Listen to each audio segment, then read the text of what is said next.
हम भी अपने टाइम में जैसे पीवाईक्यू बनाए थे तो मतलब मिनिमम जो 10 साल पहले प्रीवियस पीवाईक्यू 10 साल पहले तक जाके बनाइए। अब देखिए ज़रूरी नहीं है, सबसे नहीं हो पाता, लेकिन हम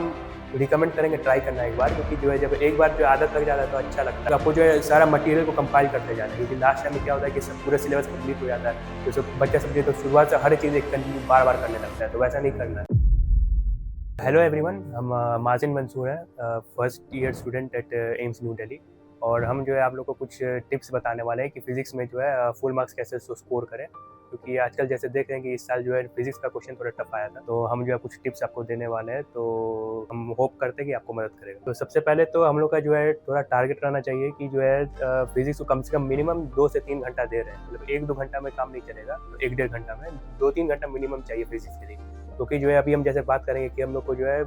वापस क्लास से आके जो है फिजिक्स का नोट्स रिवाइज करना पड़ता है, कंसेप्ट समझना पड़ता है, फिर जो क्वेश्चन प्रैक्टिस के लिए भी टाइम काफ़ी देना पड़ता है,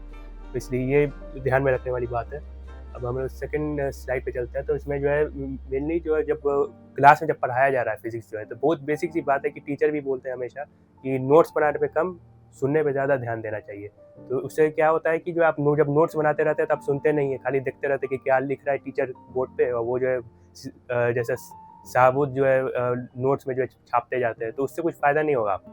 क्योंकि नोट्स जो है बाहर भी मिल जाता है। आपको जो मेन समझना है जो टीचर पढ़ा रहा है, फिर वो अगर एक बार छूट जाता है तो टीचर वापस उस तरह से नहीं बता पाता है बाहर, अगर डाउट काउंटर पे आप जाते हैं, क्योंकि क्लास में जब टीचर पढ़ा रहा है तो पूरा अपना एनर्जी से पढ़ा रहा है, उसको पता है कि जो है हम ये क्लास में पढ़ा रहे हैं इतना सारे बच्चों के पास, तो उनको अच्छे से सब चीज़ पढ़ाना है। तो यही चीज़ है कि आप जो है नोट्स बनाने पे कम और जो है ध्यान देने पे ज़्यादा कोशिश कीजिए। जो टीचर बात कर रहा है उसका बात सुनिए, उसका बात याद करने की कोशिश कीजिए, समझने की कोशिश कीजिए, डाउट्स पूछिए क्लास में जो भी बता रहा है। जब पढ़ने बैठे हैं आप जो है तो मिनिमम मतलब जैसे बताया कि 2-3 घंटा मिनिमम देना है, अब तो वो डिपेंड कर सकता है। आप जो है 2 घंटा दिया तो डेली दीजिए, अगर डेली पढ़ना है फिजिक्स तो आपको 2 घंटा डेली दीजिए। नहीं तो ऐसे कर बहुत सारे लोग ऐसे भी करते हैं कि जो है 4 घंटा जो है अल्टरनेट डे करना है, कि फिजिक्स जो एक दिन पढ़े 4 घंटा, फिर दूसरे दिन नहीं पढ़ते हैं, दूसरे दिन बाकी सब्जेक्ट पढ़ते हैं, बायो, केमिस्ट्री। तो जैसे एक दिन 4 घंटा फिजिक्स पढ़े, उसके बाद जो दूसरा कोई सब्जेक्ट ले लीजिए, बायो या केमिस्ट्री, तो 4 घंटा मतलब हम जो है प्रेफ़र करते हैं कि ये वाला तरीका ज़्यादा अच्छा है, क्योंकि जो इसमें जो है फिजिक्स में एक बार फ्लो जो शुरू हो जाता है तो अच्छे से फ्लो बना रहता है, तो फिजिक्स पढ़ने में फिर मज़ा आने लगता है। फिर हम लोग इधर चलते हैं, तो जब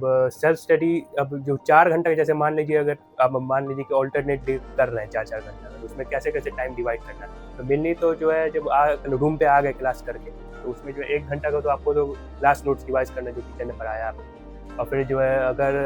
आप शॉर्ट नोट्स बनाना चाहते हैं, जैसे हम शॉर्ट नोट्स बनाए थे अपने टाइम में, तो अब शॉर्ट नोट्स भी बना सकते हैं, और फिर जो एनसीईआरटी से भी कभी लाइन से उसमें जोड़ सकते हैं शॉर्ट नोट्स में। और फिर जैसे उसके बाद 1 घंटा होगा, ये हो गया। फिर जो डेढ़ घंटा के लिए आपको जो मिनिमम डेढ़ घंटा का जो आपको जो है क्वेश्चन प्रैक्टिस के लिए रखना है, जो मॉड्यूल रहता है आपका जो भी कोचिंग का है, या जो भी आप एक्सटर्नल बुक या रेफरेंस बुक जो आप इस्तेमाल कर रहे हैं, उसका क्वेश्चन सॉल्व करते रहना है आपको। तो ये 1 डेढ़ घंटा में ये करना है। तो मतलब आप ऐसा नहीं है कि पूरा मॉड्यूल बैठ के पूरा एक बार में खत्म कर दीजिए, मतलब 30-40 क्वेश्चन जो है मिनिमम आप रखिए कि फिजिक्स में बना रहे हैं डेली का डेली, हर एक जगह से। फिर जो उसके बाद 1 घंटा हम लोग को पीवाईक्यू, जैसे आपको पता है, बहुत ज़रूरी है। हम भी अपने टाइम में जैसे पीवाईक्यू बनाए थे, तो मतलब मिनिमम जो 10 साल पहले प्रीवियस पीवाईक्यू 10 साल पहले तक जाके बनाइए, जैसे अभी 2015 तक से बनाइए। तो जो उसमें जो आप नीट का ले सकते हैं, एम्स वाला भी ले सकते हैं उसमें। तो जैसे आपको पता है क्वेश्चन टफ आने लगा है पहले ही जैसा, तो जो है पुराना वाला जो है पीवाईक्यू कैसे रहता था फिजिक्स में, वो सब भी ज़रूरी है थोड़ा देखना।